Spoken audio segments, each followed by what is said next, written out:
দেওয়া যায়? কি দেওয়া যায় আমার মনে হয় পোস্তও দিলে, কুঁদরিও আছে, পোড়া পোড়া করলে তাহলে কুঁদরি পোস্ত পোড়া করে দাও। তাহলে আমাদের কুঁদরি পোস্ত পোড়া একদম রেডি। এবার এটা একটা পাত্রে নামিয়ে নিই। এটা দেখুন দেখতে কতটা সুন্দর হয়েছে। একবার এইভাবে এই রেসিপিটা বাড়িতে তৈরি করে দেখবেন, আমি 100% গ্যারান্টি দিতে পারি এটা মুখে পুরো স্বাদ লেগে থাকবে।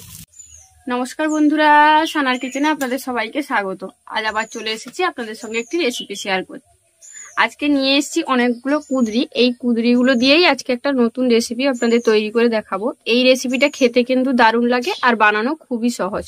কুঁদরির অনেক রকম রেসিপি আপনারা খেয়েছেন, আজকে একটা আপনাদের সঙ্গে আলাদা রেসিপি শেয়ার করব। প্রথমে আমি কুঁদরিগুলোকে একদম ছোট ছোট টুকরো করে কেটে নেব।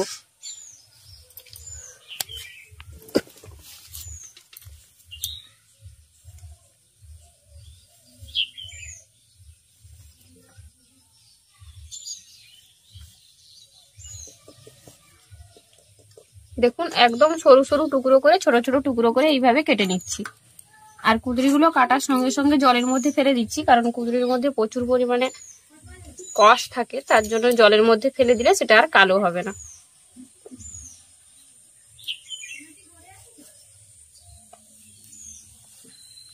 আর একটু কচি দেখে কুঁদরিগুলো নেওয়ার চেষ্টা করবেন, মানে বেশি যেন পেকে বা রায়া না হয়ে যায় সেরকম কুঁদরি নেবেন না, একটু নরম দেখে কুঁদরিগুলো নেওয়ার চেষ্টা করবেন। কুঁদরিগুলো কেটে নিয়েছি একদম ছোট ছোট টুকরো করে। এবার কড়াইয়ের মধ্যে দিয়ে দিচ্ছি সর্ষের তেল। তেলটাকে খুব ভালো করে গরম করে নেব। তারপর যে কুঁদরিগুলো কেটে নিয়েছি সেগুলো জল থেকে তুলে এই তেলের মধ্যে দিয়ে দেবো।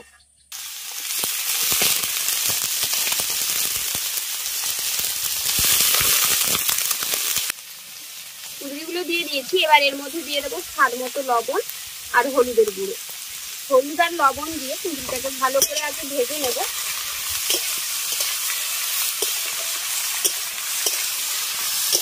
কুঁদরিটাকে কিন্তু একটু লাল লাল করেই ভাজতে হবে।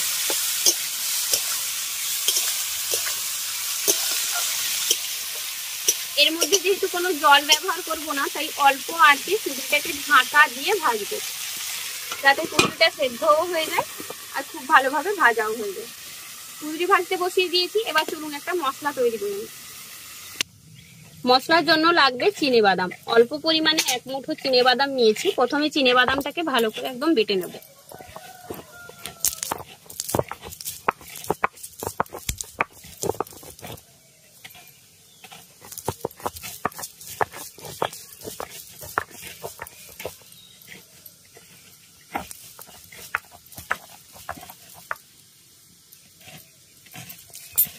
চিনেবাদামটা বেটে নিয়েছি। এবার এর মধ্যে দিয়ে দিচ্ছি কয়েকটা কাঁচা লঙ্কা আর পোস্ত।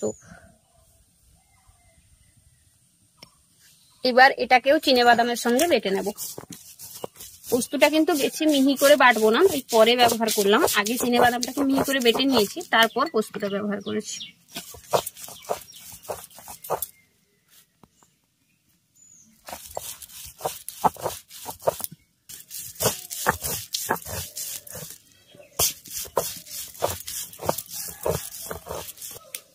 সমস্ত কিছুকে খুব ভালো করে বেটে নিয়েছি। এবার এটা একটা বাটির মধ্যে তুলে নেব।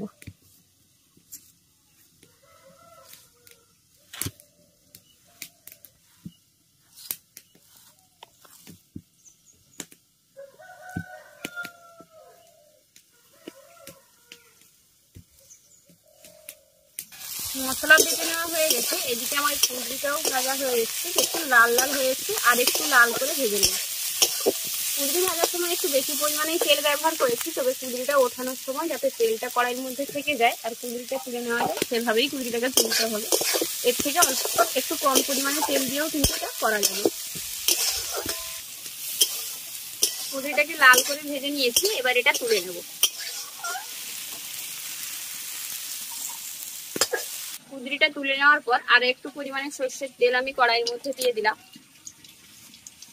এবার তেলটাকে খুব ভালো করে আগে গরম করে নেব। তেল গরম হয়ে গেলে এর মধ্যে দিয়ে দিচ্ছি 2 বড় সাইজের পেঁয়াজ কুচি। এখানে কিন্তু পেঁয়াজের পরিমাণটাও একটু বেশি লাগে, এতে কিন্তু এই রান্নাটা খেতে বেশ ভালো লাগে।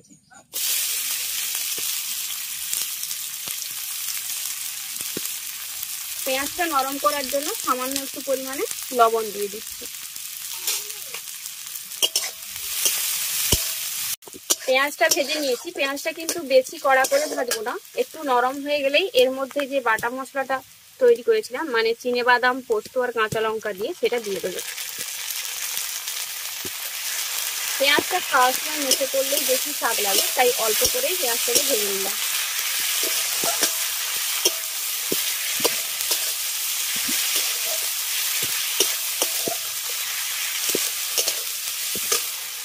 সামান্য একটু পরিমাণে হলুদের গুঁড়ো দিয়ে দিচ্ছি, সেই সাথে দেবো লঙ্কার গুঁড়ো।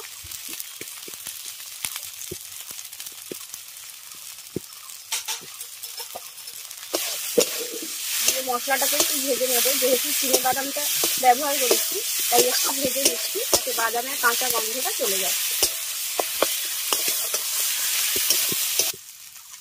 ভেজে নিয়েছি, এবার এর মধ্যে অল্প পরিমাণে জল দিয়ে দিচ্ছি। জলটা দিয়ে এটাকে খুব ভালোভাবে ফুটতে দেবো। জলটা শুকিয়ে এসছে, এবার এর মধ্যে আমি ভেজে রাখা আগে থেকে যে কুলপিটা ছিল সেটা দিয়ে দিচ্ছি, দিয়ে খুব ভালো করে সমস্ত কিছুকে মিশিয়ে নিয়ে খুব ভালো করে এটাকে কষিয়ে নেব। আর এইভাবে কুলপির সাহায্যে সমস্ত কিছু খুব ভালোভাবে মিশিয়ে নেব। এর সাথে সাথে এটাকে নাড়তে নাড়তে পুরোপুরি শুকনো করে নেব, কারণ এটা শুকনো খেতেই বেশ ভালো লাগে। কি হচ্ছে একটু নাম কি? এর আগে রান্নাটা খাওয়া হয়? খেয়েছি তো, এই জন্য জিজ্ঞাসা করলাম যে নামটা কি। কুঁদরি পোস্ত? এটা পোস্ত না, কিছুটা আলাদা। পোস্ত তো দিলে, পোস্তটা তো একটু মাখো মাখো হয়, কিন্তু এটা কোনো মাখো মাখো হবে না, এটা পুরো শুকনো। আর কুঁদরিটা এমন ভাজছি যেন মনে হচ্ছে পোড়া পোড়া পোড়া পোড়া দেখাচ্ছে। হয়ে গেল নাকি?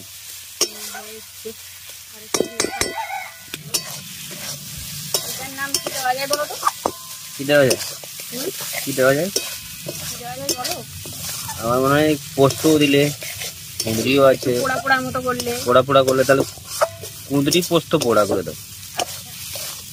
তাহলে আমাদের কুঁদরি পোস্ত পোড়া একদম রেডি। এবার এটা একটা পাত্রে নামিয়ে নিচ্ছি।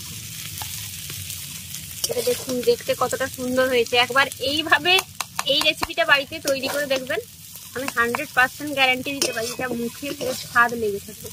দারুণ স্বাদ, দারুণ স্বাদ। একবার খেলে বারবার বানিয়ে খাবেন।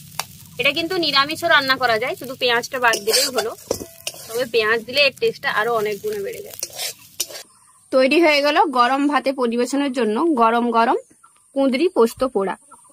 এটা কিন্তু শুধু গরম ভাত নয়, রুটি পরোটার সঙ্গেও পরিবেশন করা যাবে, তবে ভাতের সঙ্গে এটা অপূর্ব লাগবে। আমাদের আজকের এই রেসিপিটা আপনাদের কেমন লাগলো অবশ্যই কমেন্ট করে জানাবেন। ভালো লাগলে বরাবরের মতো ভিডিওটিতে একটি লাইক করে আপনার বন্ধু বান্ধবের সঙ্গে ভিডিওটা শেয়ার করার অনুরোধ রইল। আর চ্যানেলে নতুন বন্ধু হয়ে থাকলে অবশ্যই চ্যানেলটি সাবস্ক্রাইব করে নেবেন। সেই সাথে যারা ফেসবুক পেজ দেখছেন তারা অবশ্যই ফেসবুক পেজটি ফলো করে নেবেন। আজ তবে এই পর্যন্তই, আবার দেখা হবে এরকম নতুন কোনো এক রেসিপি নিয়ে। ভালো থাকবেন, সুস্থ থাকবেন, আর এতক্ষণ আমাদের সঙ্গে থাকার জন্য অসংখ্য ধন্যবাদ। টাটা।